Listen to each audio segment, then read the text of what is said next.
How are we doing today? How you doing? I'm well. I don't know. Doing well. Thanks for asking. I don't I know. just kind of wondering I don't know who I'm throughout this speaking to. whole. Sorry. It's Josh Allen from Buck Support. I'm sorry, I'll announce that. It's all good. Just kind of, just kind of wondering throughout this whole pre-draft process, the pro day, the interviews.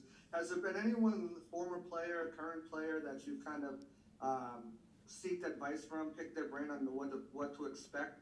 And then follow-up question is, have you spoken with the Buccaneers at all during the process? Yes, I'll answer that first. I have spoken with the Buccaneers, and it's crazy that you asked who I've been, getting advice from and who's been helping me through this process. One of my best friends, Devin White, we talk day in and day out. He's really, but the conversations we have is just more about, staying focused, putting my best foot forward and making sure that I go out and, showcase what the people around here already know that I can do.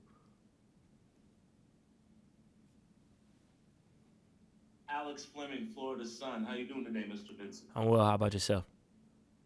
I'm pretty good. It's pretty here in Florida. That's Um, that LSU squad from a year ago was special.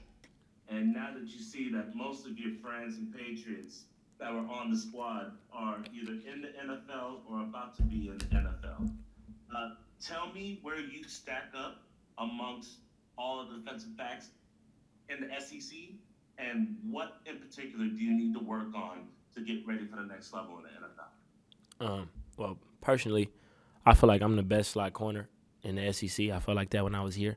I feel like I'm the best slot corner in this draft. Um, I won't say that there's one thing that I specifically need to work on as a player, as a person. There's always things that you can get better at, and I'm working on little things day in and day out with coaches, with my trainers, Ryan Clark, Coach Raymond. So, there's always room for improvement, but I feel that I'm on the right foot and on the right track.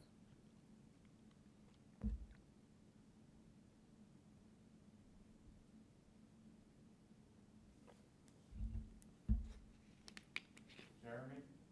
Oh. Hey, Kary, this is Jeremy Turner from the Cold Front Report Bills News. A two-part question here.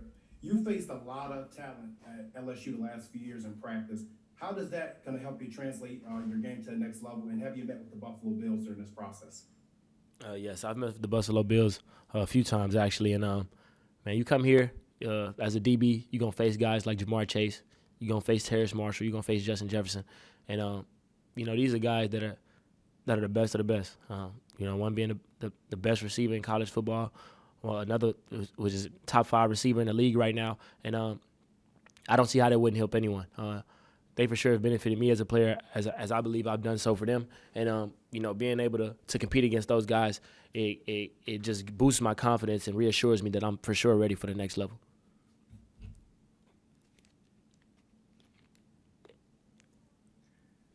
Hey, Kary, this is Josh Sigley with Louisiana Gridiron Football. Speaking of preparing for the next level, how do you feel working with Mo Wells and the House of Athlete prepared you for your pro day today? Greatly. I owe everything to them. The best trainer and speed trainer in the country, Mo Wells, and then they're able to take him and put him in what I believe is the best facility in the country, which is House of Athlete in Western Florida. It's second to none. Mo's a great trainer. He's an even better person, and I really owe him all of this. He's done a lot with me. He's worked with me.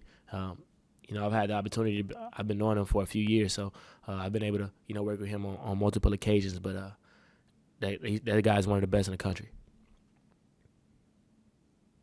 Hey, Kary, it's Michael Cobble from Baton Rouge. You kind of just answered it, but if you would, roll back the clock about a year and take me through your decision to opt out.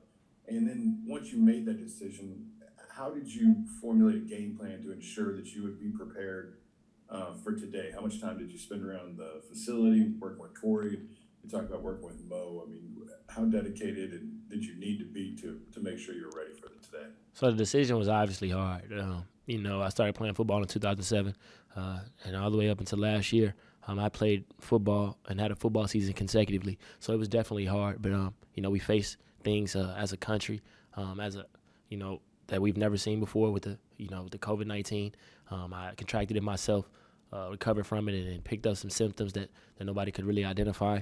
And I felt like it was just best for myself, with the uncertainty of the disease, to just step away from the game and try to focus on myself to make sure that myself and my family would be healthy and straight.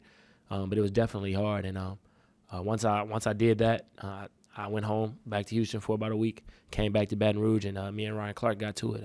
We watched a lot of football, practiced a lot of football, we worked out a lot, and I'm grateful to have people like that around here. Former alum Mo Wells, Ryan Clark. I mean, you come here, the networking is great. You have the best people in your corner. How we doing today? This is Samuel Rodriguez from New Stitch Media. I wanted to know, you have been known to have receiver-like hands and that concentration in the cornerback spot. How do you feel that's going to help you excel at that cornerback in the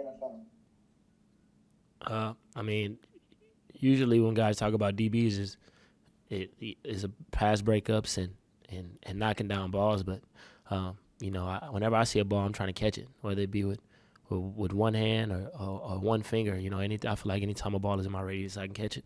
I feel like that separates me from a lot of guys. A lot of DBs are just not used to catching balls. It's just pause, but that's just something that I'm obviously I feel great at.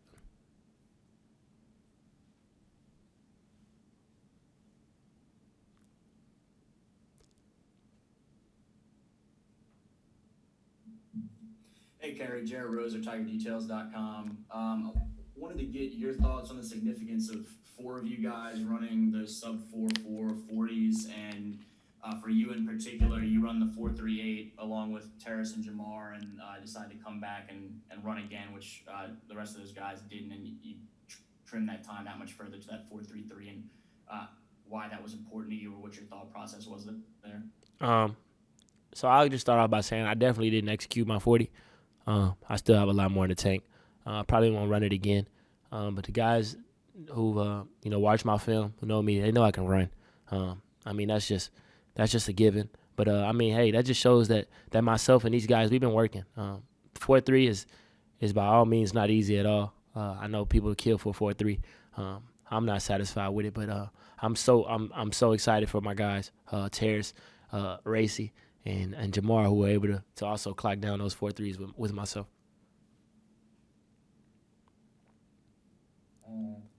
Kary, here's Matheus Ornelas from Timeout here in Brazil. Congratulations for the Pro Day and for going for the NFL. All right, Brazil. You say that you see yourself like the best the slot corner of this draft, and you talk a little about your qualities. But what do you think is your main quality that a team's going to get it if they pick you on this draft? Simple, the versatility. I've literally played every position in the secondary here at LSU in the best conference in the country. Cornerback, safety, slot corner, outside corner. I've been in the box. I've been in middle field safety. I do it all. So when you get me, you don't just get a corner. You get a safety. You get a nickel. You get all of them in one.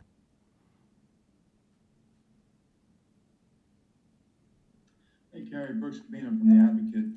Good to see you again and talk with you. You mentioned being in Western Florida training, your decision to opt out last year.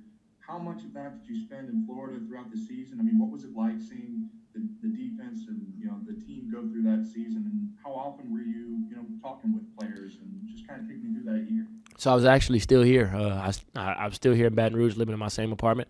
Ryan Clark has a facility here, Traction, which a lot of NFL guys and former alum like myself go to work out and train with. So I was still seeing these guys. I was able to have conversations with these guys. And, it's definitely difficult, especially after winning the national championship and then coming back and having a 500 season. But I feel like those guys, I'm not going to say that they needed that, but they've learned from that. We didn't have many vets return. This year we got some veteran players, and I feel like that's going to be a boost for these guys as they prepare for this upcoming season. We're going to finish with Amos. Last question for Kary. Yeah, Kary, you mentioned your 40 time and being a little disappointed with it. What were you expecting to post in that particular event, and just what was sort of your focus in training? My top end speed is second to none. I've clocked at 24, 25 miles per hour a few times. So I know that my top end is there. I really was focusing on more of the get out. My first one, I stumbled. That's when I went 4.38. And my second one, I feel like I could have let myself, rest a little bit more. The guys, after they dropped their 4.3s, didn't run again. Me, myself, knowing I had more, wanted to, go again. But like I said, I mean, it is what it is. I believe that everything is written. Like Terrence says, it's meant to be. So I'm thankful to even be in this position, and I'm ready to show the type of ball player I am at the next level. I'm glad we got through this phase. Thank you, Terry. Thank you.